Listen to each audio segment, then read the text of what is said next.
390 Wagon Master here. All right, I'm going to try to make a short video. Lately, my videos have been a little long. I'm sorry about that, guys. This is my Drake WH7 3-range Wattmeter that I picked up off of Fleabay a couple, 2-3 weeks ago. Now, when I first got this, I checked all modes and functions. Everything worked fine. I did not even need to clean the pot here for my SWR calibrate, which is kind of odd. So I knew at that point, like, you know, this is a good positive vibe meter here for sure. So as you guys may or may not know, I am a huge fan of the Drake W4 meter. I've used a few of these over the last few decades and regret every one that I sold. I did keep one, however. This one is probably one of my favorites. Back in the day, this was minty mint, but because I actually use it, she's getting some scratches on it now. But anyway, I really like the W4. It is a 200 and 2000 watt scale with reverse reading like this, kind of reminiscent of like a bird, right? And of course, I like these Drakes because they have this removable pickup head here, or remote head, and you can just undo the 4 screws on the bottom, pull this out, and remote mount this to make it a little bit easier. Anyway, so I really like these. And the WH7 is pretty much the same thing. This remote head is mounted actually inside the meter. You'll see that later on in the video.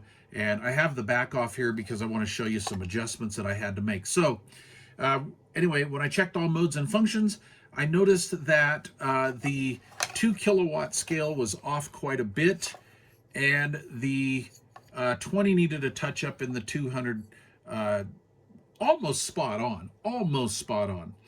And what I did is I used the bird to calibrate it. I used the bird with a couple different various slugs over the years, and basically everything's calibrated off of that.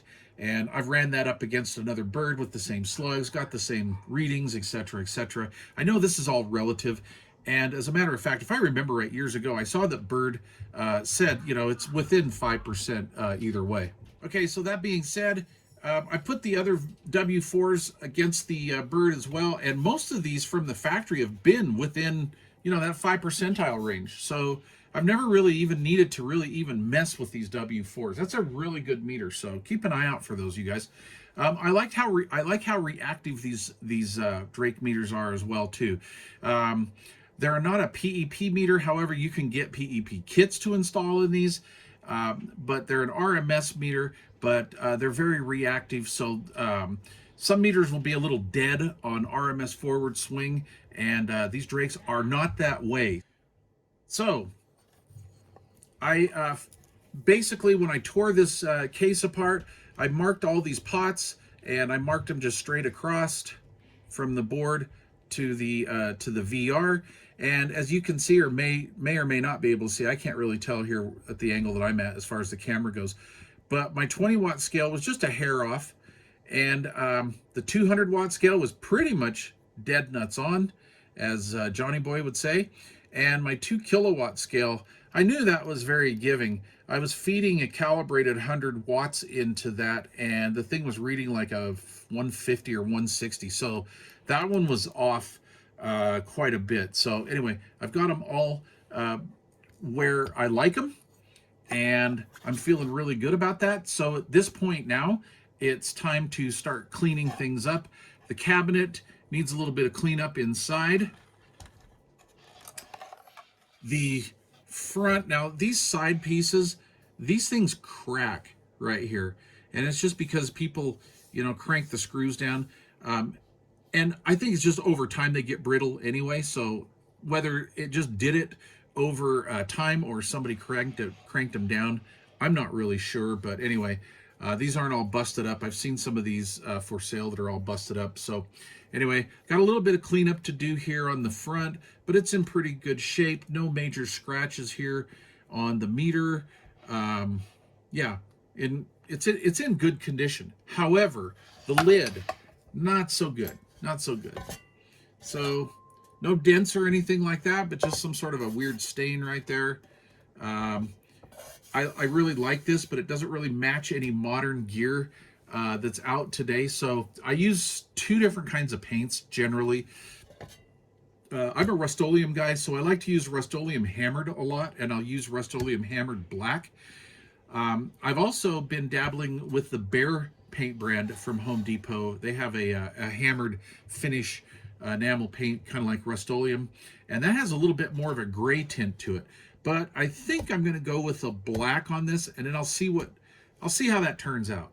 So if I don't like it, I'll just throw some of the Bear paint on there. I did that Royce 2-097 meter in the Bear paint because even though it says black, it has kind of a slight gray tint to it. So I'm kind of liking that paint, but I do have a half can of Rust-Oleum that's not all buggered up and clogged, so I think I'll maybe finish that off. So what I do when I do something like this is I will take just a DA and I'll use like an 80 grit piece of paper on it, and I'll do this down with 80 grit, and then I'll just kind of leave it. I'll clean it off with some lacquer thinner, and I just basically scuff it up real good with the 80.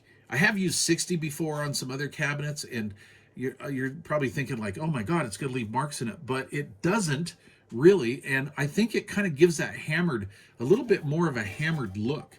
So I don't know if I have any 60 left, but I do know I do have 80 left for sure. So I'll throw a disc on and get this all scuffed up and ready to go. This doesn't really have any dents or anything in it, so I'm not going to have to do any body work on it.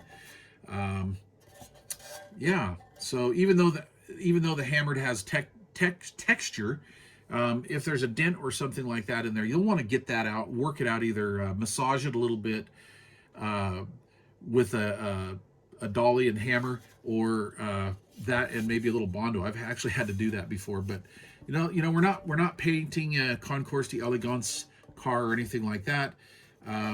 It's just radio gear. So anyway, we're gonna clean this up, and we'll do that. Also, when I paint, I will paint outdoors, and it's a mid 70-degree day here in Salt Lake City. It's going to be sunny for a couple days. We're just coming up to Mother's Day, which is kind of a treat for us out here in Utah. So what I'm going to do is I will hit this with the DA with some 60 again, or 80, I mean, and I'll give it a coat, and I will let that dry for probably 40 minutes or so. I'll hit it with another coat, and then what I do is I go set it out in direct sunlight, and I will let that bake for the rest of the day. I bring it in the house at night. I don't want any of that nighttime moisture to hit this or anything like that, so I'll bring the stinky lid into the house for the night. Oh, the wife loves that. And then tomorrow I'll take another look at it, and if she's looking good, I'll just let her bake and percutute out there in the sunlight for about 8 or 10 hours. It heats it up, it gets it good and hot, and then the UV rays help cure the paint, and I think it makes it even more durable. A lot of projects that I've done like that over the past, I get better longevity and scratch resistance out of that using that technique. So anyway, let's send this over to Body and Paint, and hopefully the next time or in the next clip that you guys see, she'll be looking a little bit better. All right, so we've got the cover back from Body and Paint. Came out really nice. I actually like the way this looks. I decided to go with the Rust-Oleum Hammered in black, and I think it looks really nice. This has been baking in the sun for about 20 hours. 2 days, about 10 hours a day, and it's not gassing off. You can't smell the paint anymore. And I find that when I do this with Rust-Oleum, I get a better paint job, and as it cures over time, month after month, for at least the first few months, it gets tougher, and in some cases it's actually better than the OEM paint job. So anyway, looking good for sure. Maybe in 5 or 6 months I may buff it, but I don't really need to. I think it turned out really well. It's got just enough of the hammered look to it. So anyway, going to install it on the meter. Before I put that on, I'll show you what's going on here on the meter. And I still have to clean the internals out. I gotta move that receiver. This is an gotta move the 2250. This is an accident ready to happen. But anyway, as it just almost did. That thing's mint. Still have to clean the inside out a little bit. We'll get in here with a soapy wet rag and clean all that out. I don't need to take it apart or anything really. I have a little LED light strip that I installed. Not permanent. It's kind of hokey, but I've got some old school hot glue in there. And this stuff is really sticky. This stuff doesn't come apart. This is the old school stuff. This is the new. I ran out of this stick of the old school. And, you know, I mean, I like the look of it. These meters are hard to illuminate. Almost impossible, actually.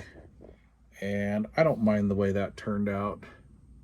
Really, it looks okay at night. There's 4 LEDs in each one.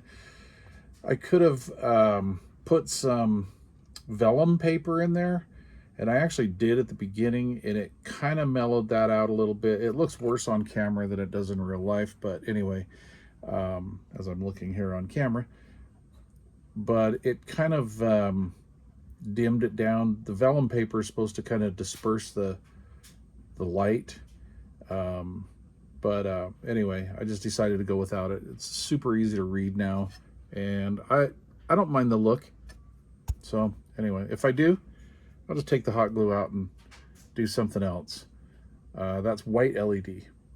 So anyway, I'm gonna clean this up, put the lid on.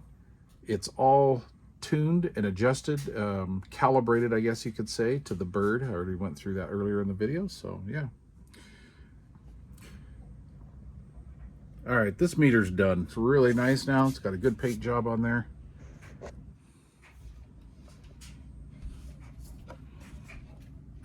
Inside's all cleaned out, ready to go. Just had to wipe the Coca-Cola and cigarette smoke out of there. So that worked out really well. Anyway, I like this meter. I like the segments. Very, very happy with this project, 100%. So anyway, there you go. Leave questions or comments down below. And we're on to the next project. Thanks for watching.